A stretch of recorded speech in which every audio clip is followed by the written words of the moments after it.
I arrived home, panting, closed the door behind me, and closed the windows. I thought it was over, but at 3 a.m., I woke up to the sound of footsteps walking on the wooden walkway inside the house.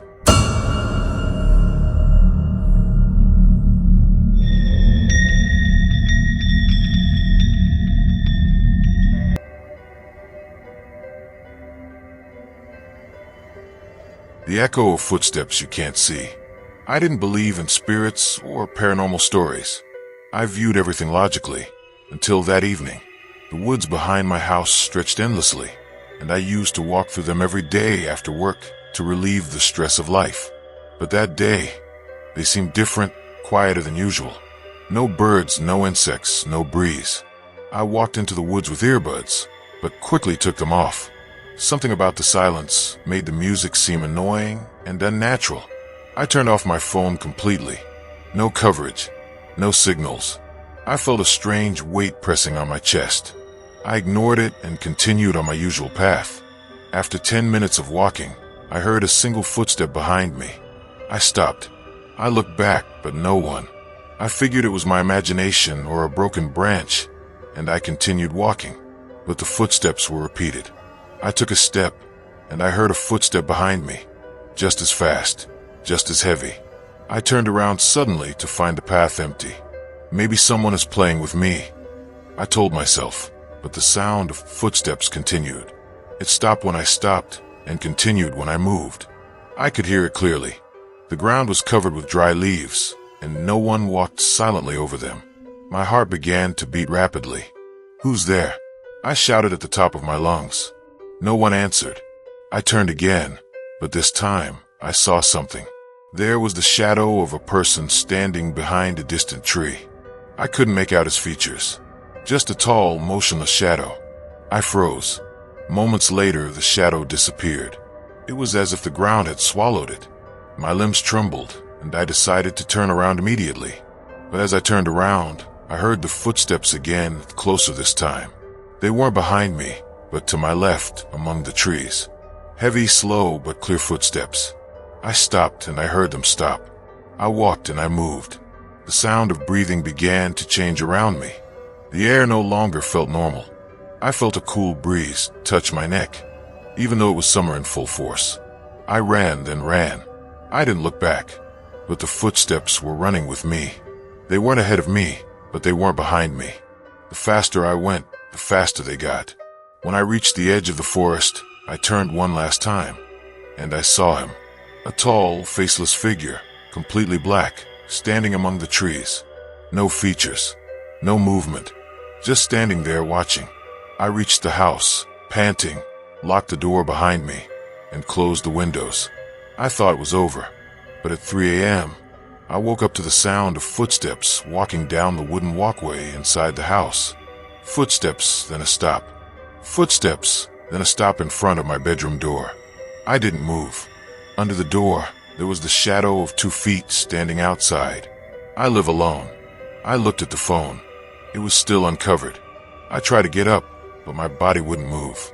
It was as if something was restraining me. The shadow of the feet disappeared. The night passed, and I didn't even dare to breathe. In the morning, I found muddy footprints by the door, entering, never leaving. Since that day, I've never entered the forest again. I swear that every silent night, I hear the same footsteps approaching my room, then disappearing again. And sometimes, I see them.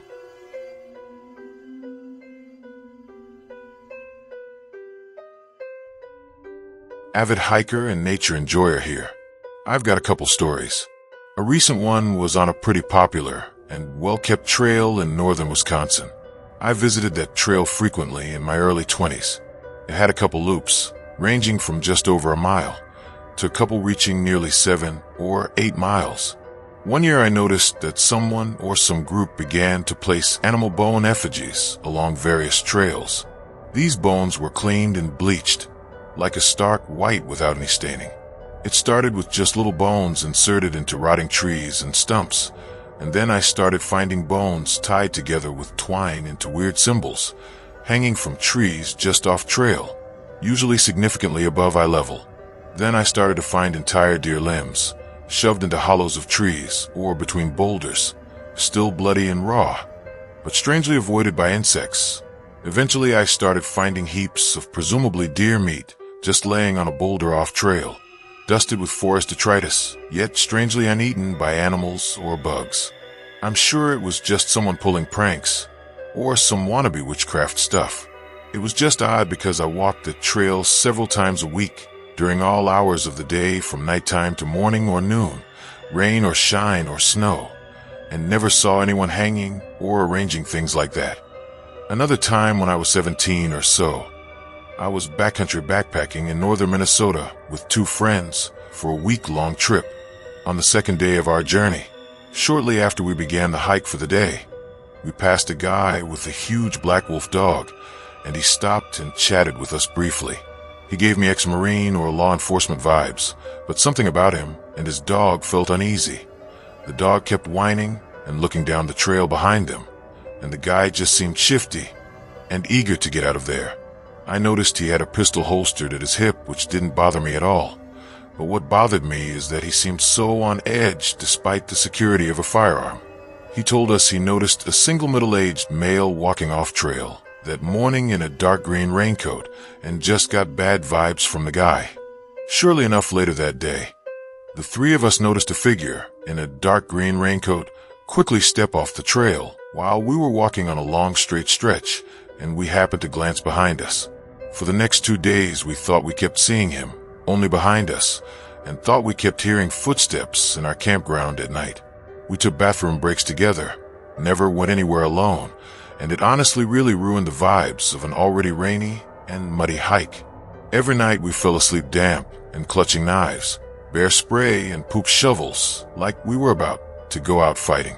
On the 3rd day of paranoia, we got to a campground filled with college-age girls, all being loud and overexcited and simultaneously scared of the woods. We thought sharing the camp would be good for safety. We warned them about the guy that we had been seeing, and their demeanor changed quite suddenly, and told us they had been hiking for a few days from the opposite direction and had encountered a married couple that warned them of the same guy.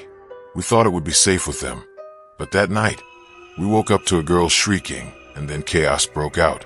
Something crashed away into the woods, and a few of the braver people in our camp popped out of their tents with flashlights and headlamps.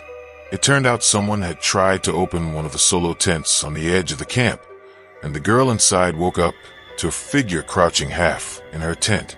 She kicked at the figure, striking it, which immediately ran away. Some girls were getting absolutely frantic. I decided to gather some people together to start a bonfire, which was nearly impossible given the wet wood. Luckily, I found a stand of rotten birch trees nearby and managed to harvest some bark for kindling, and had some people join me to keep watch until morning. We were supposed to have another 3 days in our hike, but decided to call it a quits after that, and called our ride to come pick us up from a different trailhead. I really didn't like hiking much after that, always feeling an overbearing sense of paranoia that someone in the woods was watching me. My last story, I was solo hiking in Michigan when I was around 24. It was an old-growth forest, a really beautiful region. The hike was pretty but rather mundane and uneventful. I got a handgun for self-defense after the hysteria in Minnesota. It was supposed to be just 2 nights through a 12-mile loop of rather steep and hilly terrain. On my first night, for miles in, I got to my campground at the bottom of a valley.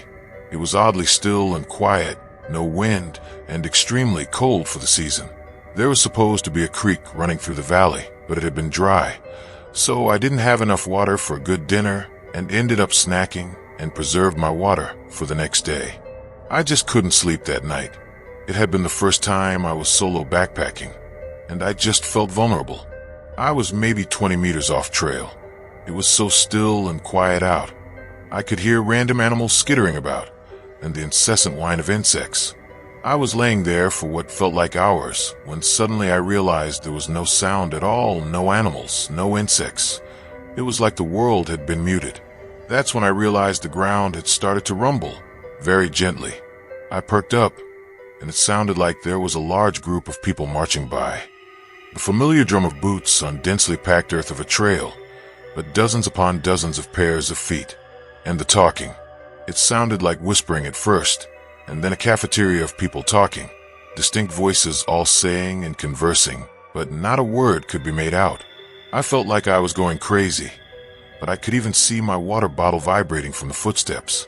It got closer and the voices got louder, but I couldn't make out a word. I checked my phone, and it was 2 a.m. My heart was pounding. What could people be doing out here in the dark? Even through my rain fly, I could see the dim light of the moonlit sky through the trees, but I couldn't see any flashlights or lamps. It sounded like 100 people were passing by. I was shaking so badly and so scared when suddenly it stopped. My heart froze and my throat caught a lump.